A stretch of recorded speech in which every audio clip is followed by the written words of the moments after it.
Hi, I'm Jeremy, the Zoo Nerd, coming to you live from my backyard in beautiful Los Angeles, California. How's everyone doing today? I hope you're well, happy, healthy, and having some fun. Today we're going to celebrate something I'm going to call Winged Wednesday. So on Wednesdays, we're going to talk about animals with wings. Today we're going to talk about an animal who's been very much an important part of human culture and human myth and storytelling and legends across many cultures throughout the world. Today we're going to talk about ravens and crows. This is Critter Chat. So ravens and crows, I pictured 3 of them earlier today on Facebook and Instagram. The first photo is what is called the common raven. That's a bird that is found throughout much of the western United States, throughout Canada, throughout parts of eastern US, and then across the rest of the northern hemisphere. So Europe and Asia, ravens are quite common throughout much of that range. The second photo is taken in Australia. That is an Australian raven. Those live specifically in Australia. And then the third picture is taken in Denmark, and that is a hooded crow, which is a common species in parts of Europe and parts of Asia. So as you can guess, there's several species of ravens and crows. I'm not going to get too much into the detail of the different species levels. I'm going to talk about them kind of more in general and tell you some really amazing stories about their ability to problem solve and some of their intelligence. Ravens and crows are part of a group of birds called the order of Passeriformes. That's a big word. What that means is that they're birds that can perch. So on their feet, they have 4 toes. So 3 facing forward and 1 facing backwards.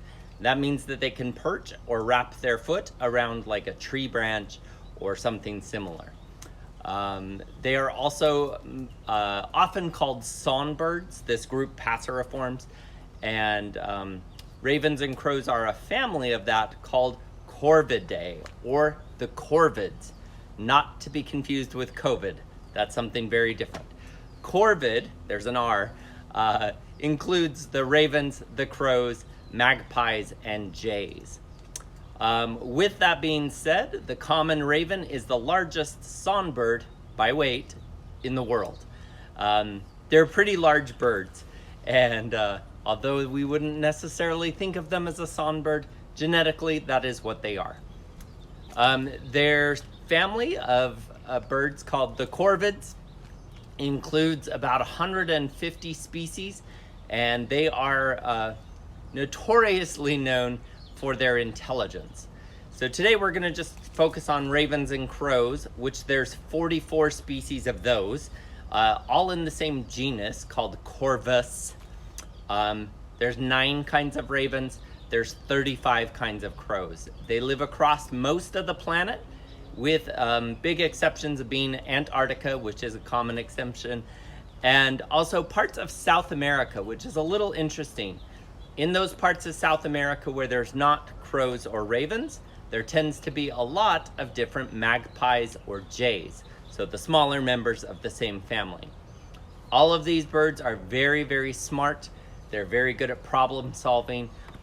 They're sometimes a bit of tricksters, and they're pretty good at learning to mimic or imitate other sounds from other animals, people, machines, doors, anything. They're really good at picking up on those other sounds and using that ability to their advantage.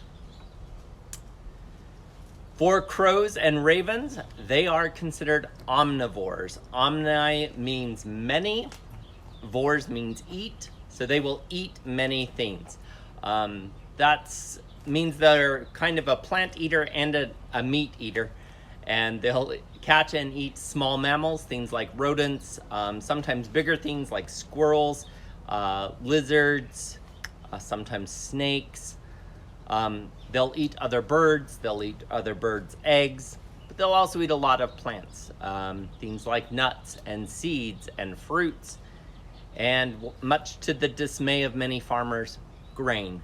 That's why we have a scarecrow. It's trying to scare away the crows out of fields, particularly corn and wheat, which are commonly grown in the middle of the United States. They will also eat a lot of dead animals. So sometimes if you're driving on the road and you see like a dead deer or dead rabbit or something on the side of the road, a bird that might be trying to eat part of that would be a member of this family. Now there's other things that would eat dead animals too, like vultures. Some birds of prey will eat dead animals, but it's fairly common you'll see a crow, a raven, sometimes a magpie trying to eat some of those dead animals. And that makes up a big part of their food. They will also often be seen at a kill site where a large predator like a wolf or a bear or a mountain lion has killed something like a deer, an elk, a bison. Crows and ravens are often in that group of animals that will help clean that up when the predators are gone and when the big predators have eaten their fill. I want to talk a little bit about the ravens specifically. We're going to talk about common ravens. They're the most numerous of the ravens, and they live throughout much of the northern hemisphere. So they would be a species seen here in North America, as well as many parts of the world like Europe and Asia. Common ravens are, like I said, the largest of the songbirds. They are 24 to 26 inches in length, so about 2 feet. They're pretty good size. They have very, very adaptable habitats. That means they can live where it's really cold. They live in Alaska. They live in cold Rocky Mountain areas throughout the Rocky Mountains in Canada. Many of the high mountains in California, the Sierra Nevada. They live in Colorado in the high mountains. They also live hot places. They live in the hottest of hot deserts in southwestern United States. I've seen them there in Arizona. I've seen them in southern Utah. They are very, very adaptable. They also live in forests. They live in cities. And they can, I see them quite often here in Los Angeles around my neighborhood. When I lived in Hollywood, I saw them in Hollywood often, almost daily, as I would walk my dogs. So they are very, very good at adapting to a wide variety of habitats. They don't live in much of the eastern United States and in the southern US. And that's because humans eliminated them from that range. They trapped, shot, and killed them because they felt that they were a pest. They felt that they were a threat to livestock. They felt they were a threat to crops, and so they systematically got rid of ravens from much of that area.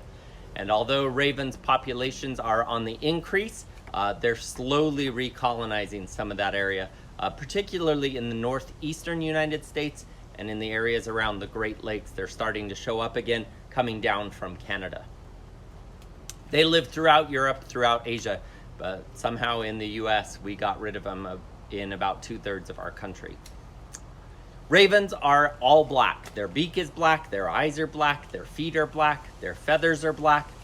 Occasionally, they have a little bit of white on them. And in some of the other species of ravens, they have more pronounced white patches. But the common raven is pretty much jet black.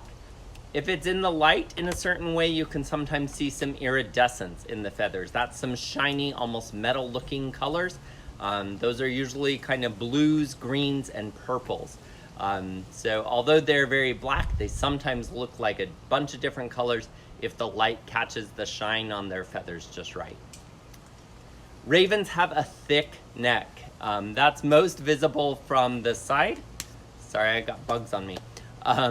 Most visible on the side, if they're looking profile, you'll see that their neck comes out underneath their beak a bit more than, say, a crow would. And crows and ravens are hard to tell apart. They're both black in color. They're both pretty good sized birds. Ravens are bigger. I'll be putting some tips up later of how to tell them apart, so you can all learn a little bit more about that. One of the ways that you can tell them apart is the sound they make. We're very familiar with the caw of a crow. A raven is more of a croak sound. There's a website that I'll share that has sound bites of the two species so you can hear the difference between them. I found it quite fascinating because when I played the first one, I'm like, oh, that's a raven. And then I listened to it a little more closely. No, that one was the crow.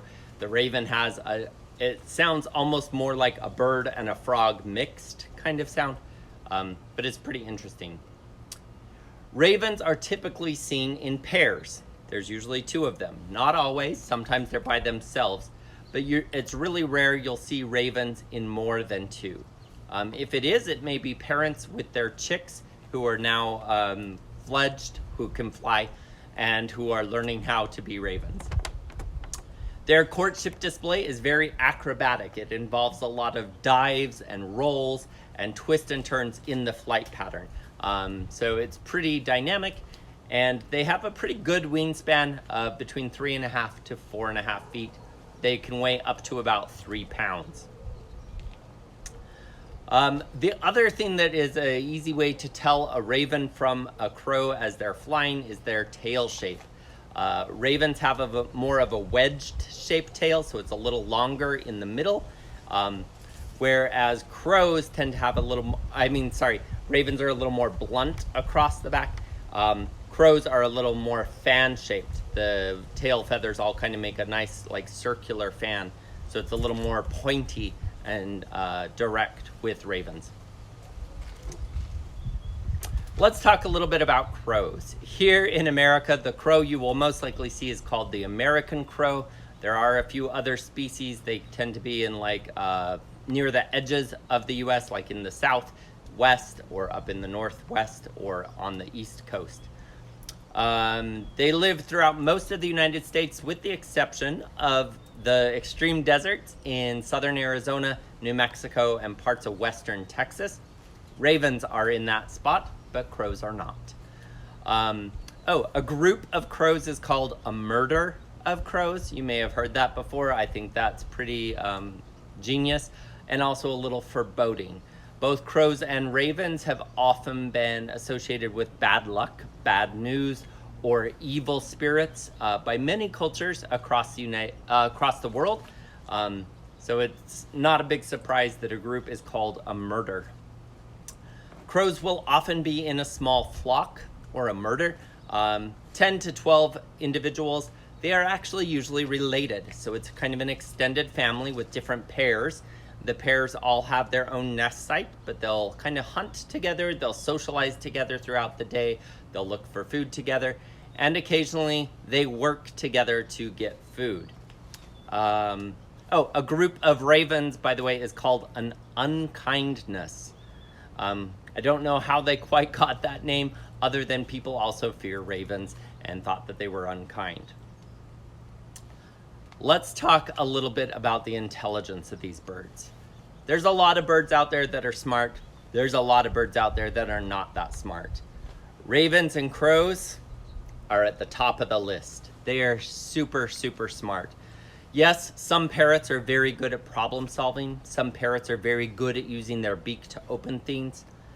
Ravens and crows are next level above that.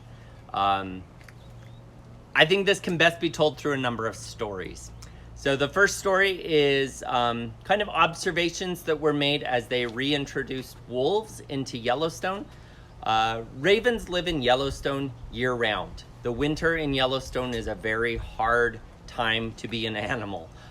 It's very, very cold, very deep snow. Food becomes very scarce. Ravens during the winter in Yellowstone eat mostly leftover dead animals from other predators, things like mountain lions, things like wolves, not from bears, because bears are asleep hibernating. So it's even a little tougher for ravens during the winter months. Upon introducing wolves, the ravens were quick to understand that wolves were a major source of food. If they followed the wolves, they could get the leftovers. It was observed that by scientists who were tracking the wolves in the early days of Yellowstone, they quickly learned if you see ravens, watch what the ravens are doing, and the ravens will lead you to the wolves, because the ravens themselves are looking for the wolves because they know the wolves have food. So that can be done in a couple different ways. One, ravens soar. Crows don't, by the way. Ravens have good wings that are up high, kind of circling, kind of like a vulture can, and they'll look around. They have really good eyesight, and if they see wolves or if they see another animal who has killed something, they will hone in on that. And they'll let their mate know, although they're usually pretty close together. Again, not in big flocks with ravens. They will also look for the tracks of those predators, and this is what really clued in scientists that the ravens were using wolves as a food source. Not that they were eating wolves, but they knew the wolves had food, and they would follow the footprints in the snow of the wolves to find the food. And it was seen time and time and time again. On occasion, or after a couple of years, the ravens kind of took that to the next level. The ravens would sometimes find dead animals, but in the winter in Yellowstone, it's very cold. A lot of those animals have very thick hides. So think of a bison or an elk that has died because the weather was really extreme. And it's laying there dead, and it's laying there frozen, and nothing has eaten it yet. Ravens, if they see a dead animal and it's not been eaten, they usually can't get into it. Their beaks aren't sharp enough to tear open thick hides of large mammals that are frozen. They'll go find somebody who can. That is often wolves. They'll do that with bears once the bears are awake too, and the ravens will come up and they'll kind of hit the bear or the wolf on the head with their bill until the animal gets so mad that it gets up and it will chase the raven, and the raven will lead it to the frozen carcass where it then waits for the wolf or the bear to rip open the carcass of the bison or the elk, and then the raven gets the leftovers. Pretty smart, right? Let's talk a little bit about crows. There's a video I'll share later today that shows this in action. Some crows in Japan were documented. They learned to eat nuts, and they really liked nuts. Some of the nuts are kind of big, like a walnut, and that's too big, too hard for a crow to open. So they would get the nut in their beak. They would go up high and sit on like a light post or a power line, and they would drop it down onto the cement or the road, and sometimes that would crack it open, which is cool. That's great. That's useful. They learned that that doesn't always work. It doesn't always crack the nut open. So they started dropping them in the street. Then it sometimes gets run over by a car, and the weight of the car or the truck or the bus cracks that nut open, and they get the nut inside the shell. They got even smarter. They figured out that there's a safe place where they can drop the nut, where then they don't get run over by the cars. And they started to learn how to use crosswalks. And they would drop the nut in the crosswalk, wait for a car to run it over, and then when the light changed red and the people were walking across the crosswalk, the crow would fly down and eat the smashed nut. Pretty genius, pretty observant, pretty great way to problem solve. A few years ago when I was working at the Los Angeles Zoo, we had the opportunity to interact a little bit with national park rangers. The reason for that was we were having cats come into the zoo, big cats like a mountain lion that would occasionally try to eat the animals that lived at the zoo. And they told us some crazy stories about mountain lions and some of the things that they've seen in their work as a park ranger. So this story takes place in Malibu, California. That's not too far from where I am, probably about 15, maybe 20 miles further west along the coast. It's where the mountains of Southern California meet the ocean. It's a beautiful area. There's a lot of very nice houses in that area. One day there was a woman who owned one of those nice houses who was out in her very large, big backyard that was on the edge of her very big, large, fancy neighborhood. And she was doing some yard work. And as she was planting some flowers in her yard, she noticed that there was a pair of ravens around. And she would see them and they would talk to each other. and then they would fly away and go up to the top of the hill. And then a few minutes later, they would come back, and they would sit there and look at her, and they would talk to each other, and then they would leave, and they'd go back up the hill. And then they'd be gone for a few minutes, and then they'd come back down and sit at the edge of her property and talk to each other. And so she just started paying attention, and this happened over the course of about an hour, until she looked up, and the ravens weren't going quite as far up the hill every time. Each time they would disappear, they weren't going as far. And after a few times of noticing that, she looked up, and at the edge of her property, there was a mountain lion. And the mountain lion was staring at her rather intently. She quickly gathered her things and went into her house, and she called the rangers, because that was right on the edge of the National Recreation Area, and she wanted to report that a mountain lion was at the edge of her yard. When the rangers came and took her report, she was telling them about the ravens, and she said, "I'm so thankful that those ravens warned me that there was the mountain lion there, because I never would have looked up to see it." And she was down working in the garden in her yard. She looked very small. The mountain lion could have easily attacked her. The ranger turned to the woman and said, "The ravens weren't warning you. The ravens brought the mountain lion to you. The ravens know that you're a potential food source, but you're too big for them to eat. They needed somebody bigger, the mountain lion, to come and do the initial kill and start eating before they could enjoy the meal as well." It's been well documented that ravens will often bring predators to potential prey. That doesn't mean you need to be afraid of ravens. It just means to pay attention. Ravens and crows have also been recognized as an animal who recognizes specifically human faces. Specific human faces. They have the ability to know individual humans. They've done a study where they had a human wear a mask, and they would have different humans wear the same mask and come out and kind of act aggressively to the crows. These were crows that lived in the area. They would see a lot of people every day. I believe it was near or on a college campus. They would see this person that act aggressively with the mask, and they learned that that person was kind of trouble for them. Then for 2 years, they didn't use the mask at all. When they brought the mask out again on a different person, but that person didn't act aggressively, the crows acted aggressively towards that person. They could remember that face meant trouble. So they have the ability to recognize faces of people and will react accordingly. Ravens and crows also use nonverbal communication. They will specifically gesture to each other. They will point at things with their beaks and communicate by pointing their beak like we would point with our finger. They will sometimes use a wing to also direct or point towards specific things.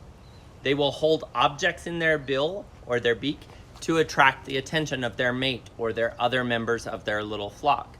They can communicate in a wide variety of different ways. In addition to that, they've been documented using tools. Tool use is something that anthropologists, or people who study people and ancient cultures, specifically identified as being a human trait. It was what separated humans from animals. Humans use tools, other animals don't. Then their theory was blown out of the water when it was observed that certain apes use tools. Things like chimpanzees are very good tool users. Orangutans use tools. Gorillas in some areas use tools. Some other primates use tools, some monkeys.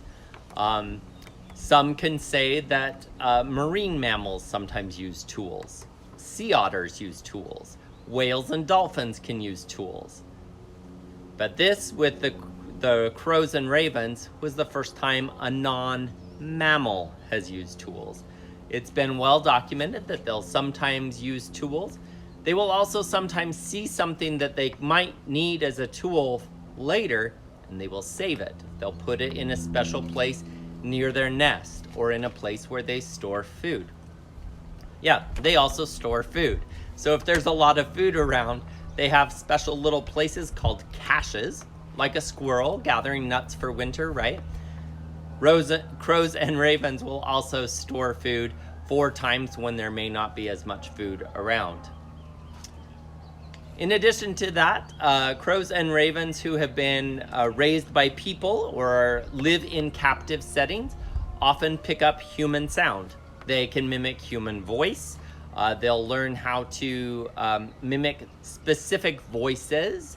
There's documented cases of crows and ravens being able to imitate a person's voice so much that they can call a dog or a horse over as if they were the owner of the dog or the horse. Pretty genius use of human language. Most of the time, when those cases have been documented, scientists think that the ravens or the crows are doing it mostly for fun. Crows and ravens have both been observed playing. They sometimes collect items that they use as toys, things like golf balls or other small balls. Sometimes they'll use a pine cone or something more natural, but they'll roll it down a hill, they'll roll it down the roof of a building. They sometimes play in the snow on roofs and ride the snow down, and they do it again and again. So crows and ravens are pretty brilliant and have been able to adapt very well to most human environments and do well in cities. But that's not true with all species. Of the 44 species of ravens and crows, most of them are listed as least concern, or they're not very threatened. Several are vulnerable, several are near threatened. 2 are critically endangered. They both live in Indonesia. And 1 is extinct in the wild. Now, extinct in the wild means there are still some left, but not very many. That is called the Hawaiian crow, or the alala.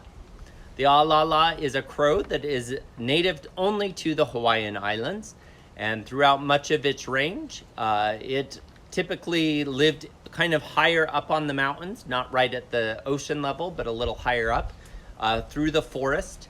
It would most often be eating the fruits that grew in that forest, although it would sometimes eat smaller things like bugs, maybe some little lizards, but there's not a lot of other land-based animals in Hawaii. They would occasionally eat other birds or bird eggs.